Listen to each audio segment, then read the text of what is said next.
So from my landing page, to launch a lesson, I'm going to click My Library.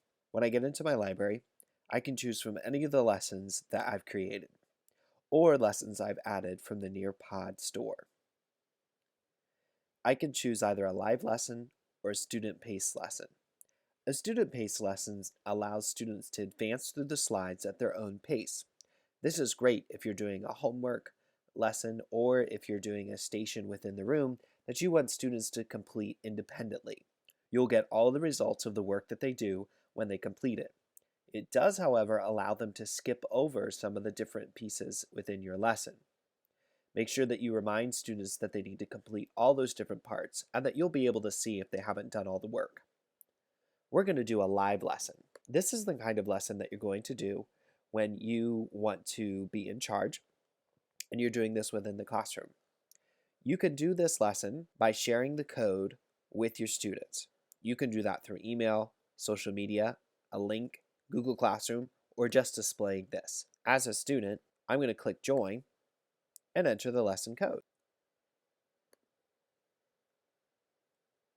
As soon as I get into the lesson, I'm going to need to put in my name.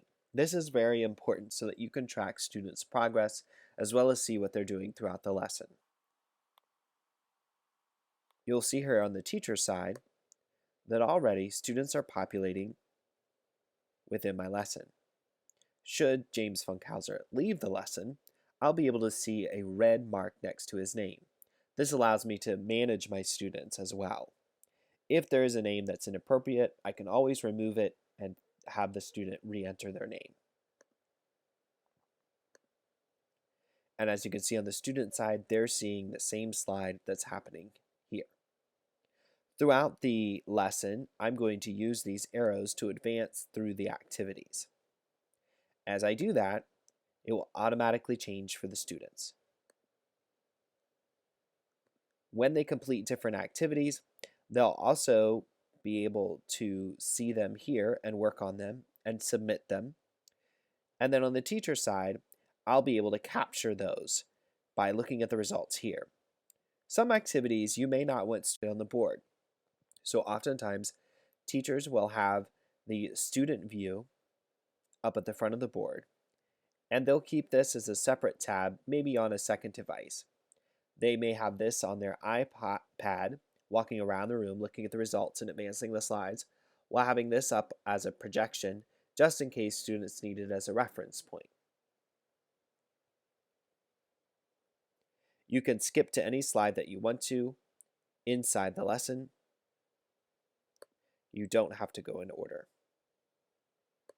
You can also add activities on the fly and then return back to your regular lesson. When you're done, click End Session. This will generate a report of all of the information. Make sure that you want to end because this will end the session for all the logged in students and capture the work that they've done.